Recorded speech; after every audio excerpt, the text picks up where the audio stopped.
Chérie, c'est quoi ces hentai que j'ai trouvé dans ton ordi?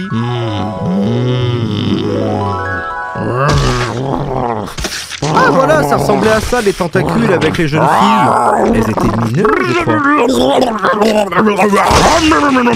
Oui, l'animé est sur ça. Parasite est l'un des animés avec le plus d'influence. Vous avez forcément lu des œuvres dont Parasite s'est inspiré. Devilman, Berserk, Evangelion, tout fan d'animé qui a commencé comme il se doit est sûrement passé par ce classique qui en a traumatisé plus d'un. J'ai toujours eu envie d'entamer Parasite. Quand j'ai commencé les animés en 2016, c'était déjà vachement populaire. Les gens beaux draguaient avec leurs animés regardés en soirée. Et c'est comme ça que j'ai regardé Parasite. Super, j'adore. Bon, qui c'est qui a une ligne de crack? Mais le petit nouveau que j'étais dans ce monde bizarre d'animé, fait de personnages aux gros yeux et parfois aux gros seins, bah avec le peu d'extraits que j'ai vu de Parasite, ouais non, j'étais pas très chaud. Oh, un gentil petit chien. Ah. Non, ça y est, c'est trop, hein, je change d'émission. C'est super génial. Shinichi est un jeune homme toujours au lycée, il est plutôt normal même. Il a une petite maman, un papa fort sympathique, il a des amis et même une petite amie. Sauf qu'une nuit, il s'est vu attaquer par un extraterrestre en quête de cerveau ou élire domicile. Oui, Shinichi a expérimenté la peur de tout homme. Avoir une bête qui entre dans votre putain d'oreille.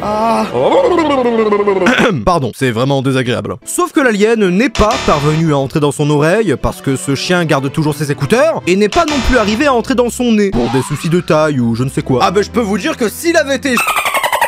Le truc est quand même entré dans son bras, ses parents viennent et ne le croient pas du tout. Ils lui demandent même s'il a commencé à se droguer. On est au Japon, monsieur, pas à Marseille. Si tu plantes quelqu'un là-bas, il va s'excuser de t'avoir sali le couteau. C'est pas le même level. Le jour d'après, il ne remarque pas grand-chose, à part ça et ça.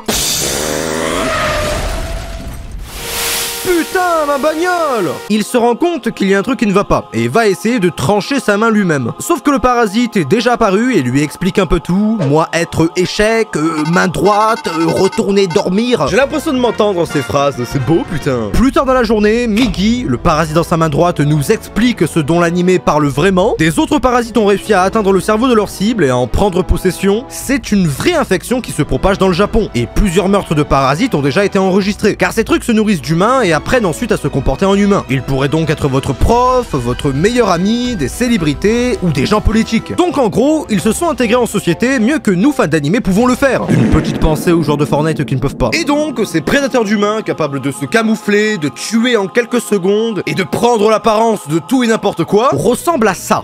Ce petit truc là. Mon père disait souvent que ce n'est pas la petite qui va manger la grosse, mais là ça devient relatif. S'il devait entrer en moi, il devrait déjà passer par mon ventre, et pour eux ce serait comme bousiller le mur Maria. En gros je suis invincible, je solo le verse. Le premier épisode de l'animé annonce plutôt bien ce que sera le reste. Des moments creepy, surjoués avec de la musique pop, et Shinichi qui voit sa vie totalement changer depuis que Migi a décidé d'aller dans sa main droite. D'ailleurs Migi veut dire droite en japonais, voilà.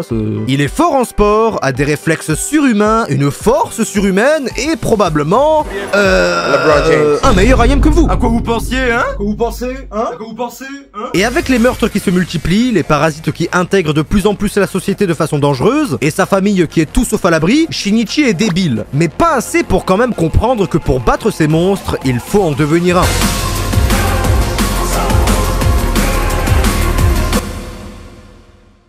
Pour moi, l'animé pose déjà les bases d'une moralité flexible. On a des extraterrestres qui débarquent et qui mangent des humains en prenant leur place, mais du point de vue de Migi, alien également, bah c'est normal. L'homme mange aussi la plupart des espèces sur Terre, et je peux vous le dire vu que j'en mange aussi beaucoup. Et pire, parfois il en gaspille, et bafoue l'animal en le transformant en menu McDo, alors que tout le monde sait que Becca lui met une vitesse. Est-ce que nous valons mieux qu'eux? Ces extraterrestres ne sont-ils finalement pas le châtiment qu'on mérite? Car la créature qui se rapproche le plus du démon serait sûrement l'humain. Et les joueurs de Genshin, sérieux quoi?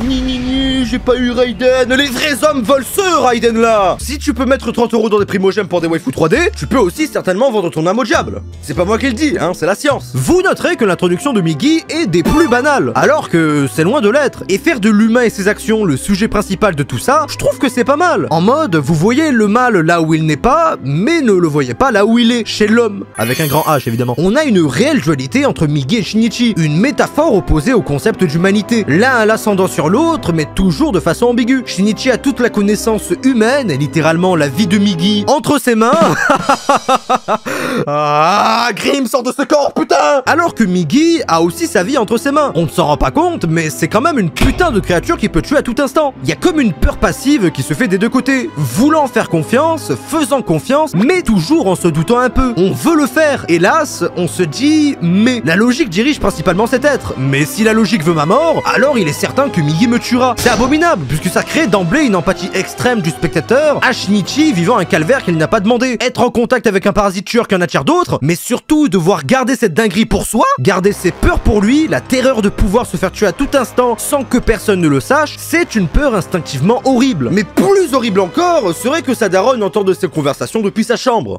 Ça fait réellement peur. Migi, arrête Non mais pas là. Non mais arrête Ce que j'aime à propos de Shinichi, c'est qu'au premier épisode, il est ce mâle bêta qui va être choqué de tout et faire n'importe quoi, et puis, dans les épisodes d'après, devenir ce giga Chad qui fonce droit vers le danger, et vers les femmes aussi, mais il restera toujours ce garçon, gentil, timide et sympathique. Quand tu le regardes galérer avec toutes ces histoires de parasites et d'aliens, tu ne peux que sympathiser avec lui et l'aventure qu'il traverse malgré sa personne. Mais quand une personne aussi gentille que lui voit des choses qu'il ne devrait pas voir, que se passe-t-il ?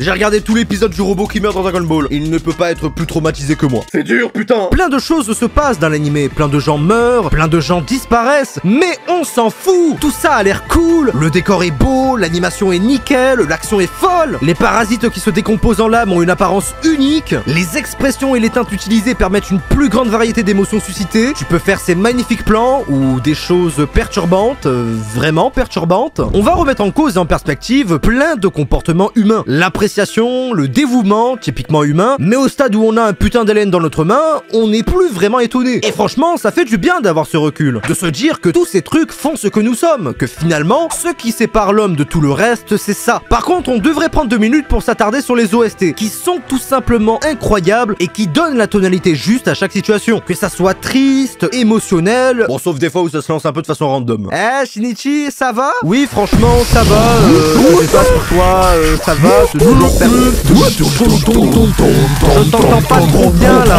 Enfin voilà quoi, hein, j'aimerais que ma vie soit aussi rythmée que ça. La plupart des héros ont des capacités qu'ils acquièrent par leur courage, leur force ou quelque chose dont ils ont fait preuve. Goku est fort parce que c'est un Saiyan, Tanjiro est fort parce qu'il a un sabre et un enfant dans une boîte, mais c'est une autre histoire. Mais que se passe-t-il quand cette force vient de nulle part, qu'elle n'était pas voulue? Eh bien, on se retrouve avec des conditions. Shinichi monnaie de son humanité contre sa force et ses réflexes, mais c'est un dur prix à payer pour conserver son entourage, ses relations et le regard qu'il a de lui-même. Imaginez juste, les émotions et les sentiments sont ce qui nous distingue le plus. Ne plus avoir ça, c'est ne plus vraiment être vous-même. Et avoir créé des enjeux sur tout le cadre du personnage simplement par une meilleure adhésion à l'univers, qui devait passer par un power-up intelligent, je dis bravo. Vous l'avez compris, Parasite est incroyable. Et parfois, incroyablement nul. Nul, d'accord? Tenez cette meuf par exemple, la petite amie. Elle n'est un personnage réellement que de par son existence. Tout son rôle dans l'animé se résume à être amoureuse de Shinichi et lui dire 40 000 fois dans la série Shinichi Izumi, c'est bien toi? Bah oui, c'est moi, connasse! T'as le daron, aussi absent que dans tous les autres animés, tout en étant là, ce qui est quand même une performance louable. La daronne, juste là pour nous faire avoir de la peine. L'ami de Shinichi qui veut secrètement le ken. Le mec avec la bouche infectée qui apparaît littéralement 3 épisodes. On ne va presque jamais se servir de lui en tant que personnage. Et enfin, le meilleur pour la fin, je remets la coupe du personnage le plus con du monde à Yuko! Alias la meuf qui a découvert un alien mangeur d'humains qui est dans sa classe, mais plutôt que d'en parler à son frère qui taffe au FBI ou à ses amis, non, on va en parler au principal concerné. Oh my god, ce gars dans ma classe est un homme qui mange des humains. Je vais le confronter seul et lui en parler dans une pièce vide où on ne pourra jamais retrouver mon corps. C'est vous le tueur en série? Et non. Bon, ben ça me semble crédible, ouais. Et le reste, j'en parle même pas, hein. Pas parce que j'en ai pas envie, mais c'est parce que réellement, il n'y a rien à dire. Le seul vrai personnage intéressant, c'est l'antagoniste, Ryoko Tamura, qui se questionne sur sa place dans le monde, pourquoi on existe, pourquoi elle est là. Elle va carrément à la fac pour remettre en question sa moralité sur les humains. Elle aura même un enfant humain. Enfin bref, c'est le seul personnage qui évolue et qui a de la valeur scénaristique. Elle n'est pas conne, elle est forte et elle se remet en question elle et son espèce. Et un personnage qui te fait avoir des questions philosophiques tournées dans ta tête, bah c'est un personnage réussi, hein. Comme nous, elle a envie de voir où ça mène, mais en restant quand même un acteur crucial pour la série. Même Shinichi ou Migi n'ont pas autant de valeur qu'elle. Mais quand même, Parasite est vraiment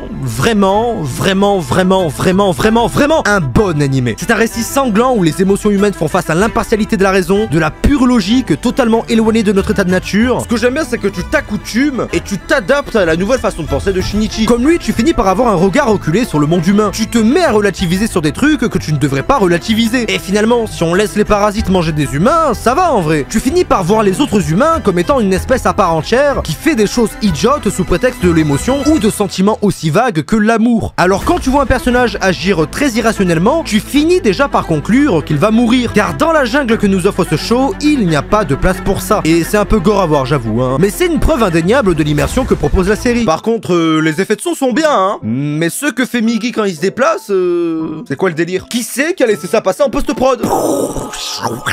Non, coupez, c'est nul. Oh.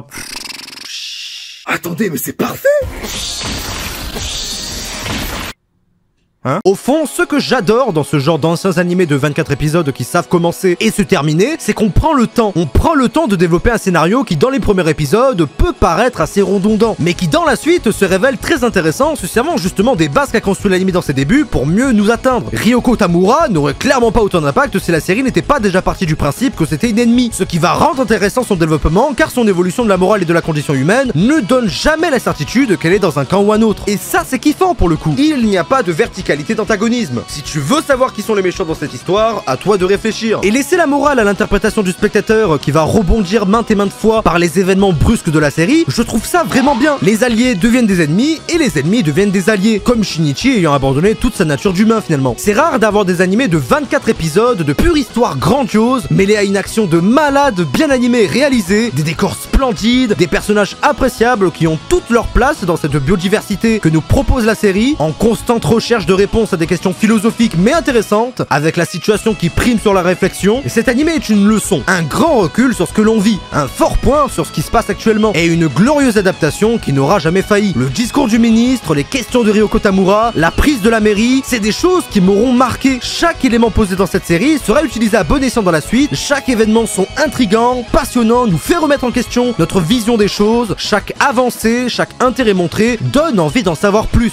donne envie de lancer le prochain épisode, car tu ne peux juste pas attendre. La série utilise le meilleur côté de la science-fiction pour nous transposer les réels problèmes de l'humanité, et qu'une fois mis en exergue, des parasites mangeurs d'humains ne sont pas grand-chose par rapport à tout ce qui existe déjà et faisons depuis longtemps. Beaucoup d'animés finissent dans le néant de vos pensées, mais quand je pense à meurtre, dérangeant, action de fou, intrigue de malade qui te fait remettre en question la nature de l'homme et sa place dans le monde, tous ces mots m'amènent à voir Parasite. Et mes repas de famille à Noël aussi. Si vous avez un anime à regarder, c'est bien Parasite. Si la musique ne suffit pas à vous immerger dans l'œuvre, alors le monde le fera. L'anime est dispo sur Crunchyroll et sur Netflix, ce ne sont pas les excuses qui manquent. Si vous n'avez toujours pas regardé, allez-y, il n'est jamais trop tard, hein, même si des fils de pute vous diront toujours il y a des gens qui découvrent ça sur Netflix, non mais attendez, c'est honteux, oui, avant de regarder des animés, on a une vie. Désolé. J'ai une petite annonce importante à faire, je n'en fais jamais. Je prends une pause. Une petite pause, alors je suis loin de m'astu avec les abonnés ou quoi, là c'est rien à voir avec ça. Mes vidéos me demandent beaucoup de temps à préparer, ma semaine est généralement rythmée avec les vidéos, les lives, plus mes études et ma vie de famille. Donc voilà, je prends 2 semaines de vacances, donc il n'y aura pas de vidéo pendant 2 semaines. Voilà, c'est tout. Par contre, je live toujours sur Twitch. Le lien est en bas, n'hésitez pas à vous abonner à la chaîne. Sachez que j'ai tenu le rythme depuis 3 ans, genre ça fait 3 ans, je sors une vidéo par semaine, je n'ai jamais failli à mon devoir, donc bah là, je me permets de prendre 2 semaines, voilà, je trouve que c'est plutôt legit. Si cette vidéo vous a plu, n'hésitez pas à aller voir celle-là, parce que vous avez le temps de mater toutes mes vidéos maintenant. Car sur ce, c'était tout pour cette vidéo, j'espère qu'elle vous aura plu et qu'elle vous aura aidé. Si c'est le cas, n'hésitez pas à vous abonner, liker, partager, ça me fait vraiment super plaisir. Quant à moi, je vous dis à dans 2 semaines, en attendant, portez-vous bien, ciao bye.